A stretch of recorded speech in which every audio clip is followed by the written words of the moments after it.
guys, welcome back to my channel again.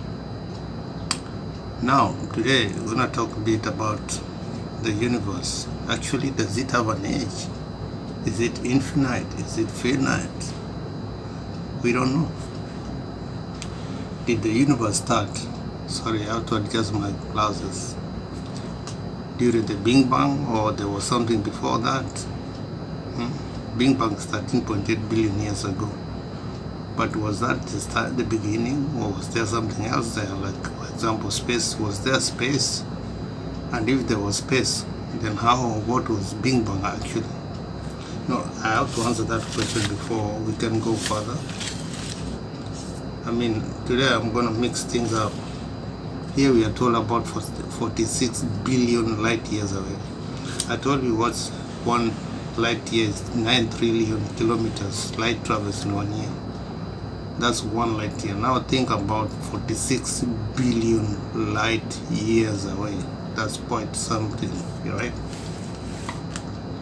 Now we're gonna look at this distance, 46 billion light years away. That was the early stage where it's assumed that ultra energetic state of hot Big Bang, where the first atomic nuclei, protons and neutrons, and even the first stable forms of matter were created. You see, these are kind of assumptions. We really don't know what really this one is, but based on observations and other things, this is a conclusion we draw here. Now at this stage, everything can be described as cosmic primordial soup, where every particle and antiparticle in existence can be created from pure energy. So you see, when you talk of energy, then you have to explain where this energy comes from. I mean, if it was right in the beginning, from where did energy come from? If that's where things started, before that, what is really energy? You say energy is equal to matter. Matter is energy. So it means there was matter. So where did the matter come from? So you can't answer this thing. And that takes me to another point, which I have actually atomized these points so that to make it quite clear. Now what lies beyond this high energetic soup, which I've told you, primordial soup, remains a mystery. It's a mystery. We don't know what is there. We have no direct evidence for what occurred in those early stages, although many predictions are there of inflation, theory of inflation, right, which have been confirmed indirectly. The age of the universe, as it appears to us, is unique, depending on the perspective. Depending on the perspective, you can see back 13 billion light years in time in all directions. A situation that depends on the space-time location of the observer who is looking at it. So you can see. And if you talk now, for example, when you say, is there any, let's say for example, it's infinite. So is there age? Of course, there's no age if it's infinite. And if it's finite, then there will be an age. So this has not been observed. It's not because there is a range up to what the instruments that we have can observe. Observable, it's called observable. And then the rest becomes unobservable. Quite tricky situation. So I'm going to give you some diagram from this article I read from one of the most famous guys here who have written it. I'm going to give him credit. Article by Ethan Siegel. Now that is this article, and I drew a diagram. I don't know, you can't see it actually, but it's about the start Big Bang. Radiation era is there. 300,000 years after that, ages begin. We have galaxies evolving at 400 million years. Dark ages starts at nascent galaxies start to form. Yeah, it's just a drawing. It just gives some rough idea on how this thing came to be. And 1 billion light dark ages end, then Then we have now 13.7 billion years at the present moment. So this is the epoch, cosmic epoch. So I told you about this, whether the universe has an age, or if there is an age, what is beyond the age. So let's go and see much more materials are there. 9.6 billion years, Sun, Earth, and solar system was formed 9.2 billion years ago. And then also credit to NASA. We have to give credit. So I got this some of the materials from. We don't know whether our universe encompasses all that exists, or is only one of many universes, making it up a multiverse, and to remain ignorant about what happened in the early stages of all, in the first tiny fraction of a second of the Big Bang, as you lack necessary evidence to draw a robust conclusion. But the universe has an age, not in space, but in time. It's assumed that it started 13.8 million years ago. That's what it says. Because the old Big Bang occurred, when it occurred is known, it's a finite time, and in the past, 13.8 billion years ago, with an uncertainty of 1%, there's an age to how far away you can see, even at the speed of light. The ultimate cosmic speed limit, there is a fundamental limit to how far back we can see. So the farther away we look, the farther back in time we are able to see.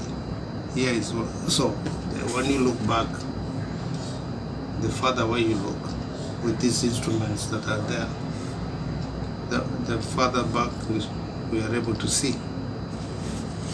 Okay. So today we see the universe as it existed 13.8 billion years, or as it exists, because we are talking about the present, years after the old Big Bang, if it ever occurred. So most of the galaxies we see are clumped together and in galactic groups. Now it's describing what is being seen now. They are clumped together, the galaxies are clumped together in galactic groups like the local group, and we have the regional group like the Virgo group, separated by enormous region of mostly empty space known as the cosmic void. I'm reading for this article by Siegel. The galaxies within these groups are a mix of spiral and elliptical, where a typical Milky Way like a galaxy forms an average of about one new sun every year.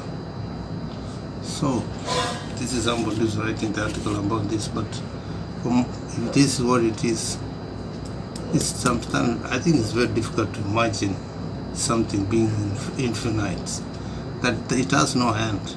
It goes on forever and ever. It's quite difficult to imagine. What if this universe is orbiting, like now, for example, the planet that orbits the sun? What if the universe is such a gigantic thing that is orbiting another object? What if that's the case? Even the redshift that we see could be that it comes when, well, that's my own thinking. It's possible if that thing is going around an object, you can see the redshift going and the blue shift coming, when it's rotating.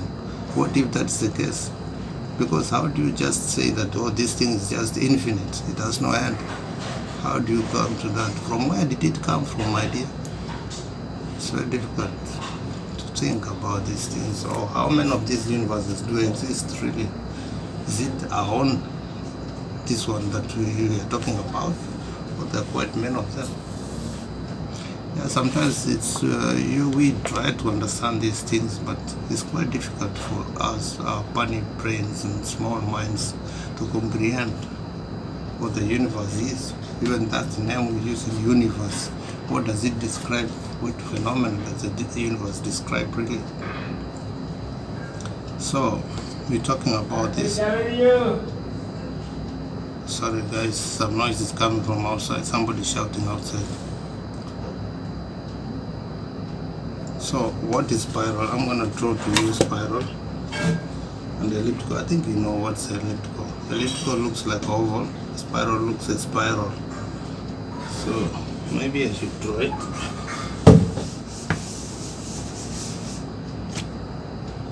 And and this is a spiral. This is a spiral, right? Then elliptical would be something like this. Elliptical will say something over like this.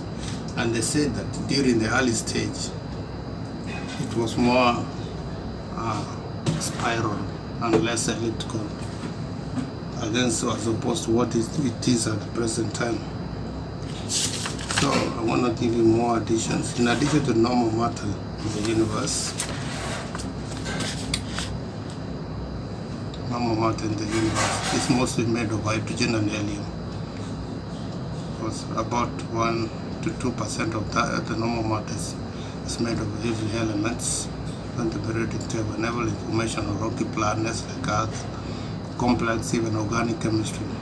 Well, there's a lot of variety. Some galaxies are actively forming stars, others have never formed stars for billions of years. Some have gigantic black holes, stuff like that. And the galaxies seen are large, evolved, and come together on average. So as you look at greater distances, you see how the universe grew into the present day.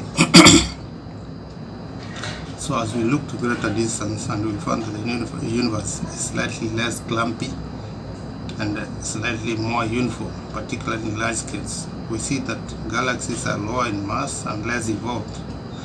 There are more spirals and fewer elliptical galaxies. On average, there are greater proportion of blue stars, and the star's formation rate was higher in the past. There are less space between galaxies. So it's talking about the past, how it looks like when you observe. You go to NASA and they give you access to observe these things with the powerful machines they have, the telescopes and so on. Sorry guys, I'm sweating so much here. So this is what you will see. So on average, but the overall mass of groups and clusters is smaller at early times. So what does this entail or mean? It shows a picture of where today's modern galaxies were created by smaller ones, which over time they evolved, merging together a cosmic time scale, building themselves out to become the modern day galaxies that we see. So the universe of earlier times consists of galaxies that are physically smaller, lower in mass, closer together, large in number, blue in color, richer in gas, with high rate of star formation and with fewer proportions of heavier elements as compared to today's galaxies. So this article is quite extensive. I couldn't cover most of it. I left. Maybe you can reference it. If you Google it, it's what it's like as you approach the edge of the universe. If you Google that article and you read, it's quite extensive. It talks about the universe and how it started, how it's supposed to have started. But there is this question about space. It seems there was space even before the Big Bang took place. And what is space in reality? I mean, what is space? When you say it's an empty space, it means that there's no pressure, there are no molecules there, there's no matter there. Presumably it's a vacuum. But even in a vacuum, we have virtual particles. So was there virtual energy before this ultra high energy formed? Maybe there was virtual energy, because let's assume maybe it was a vacuum, because there was nothing, there was no mass, there was no pressure, there was no air, there was nothing. So what was there really? It was a vacuum. If it was a vacuum, then isn't it safe to say that we had virtual energy then? Because the vacuum is capable of that, or the vacuum itself is not a vacuum. A vacuum is something. It's quite complicated. Actually, I've done a video on what is nothing, and it's quite similar to what I'm actually telling you. So the universe has no age as we know it. It's infinite. We don't know whether it's finite. These are very difficult questions to answer. So guys, I don't want to extend this video beyond here. It's also up to you to imagine, think and see. I mean, just think whether this universe has no end. It's infinity. Infinity is a very complex word sometimes to apply here, because how do you say something is quite endless forever? Maybe is it our mind? We are not able to look beyond certain point. We have biological minds that we have, and we think this way. Oh, there is nothing like this thing that we are thinking. It's something else. The reality is something else. Okay, guys, I'll leave you there. Please, hope you're enjoying this. Subscribe, like, and share, and comment about these things we are discussing here. Okay, guys, bye for today. Bye.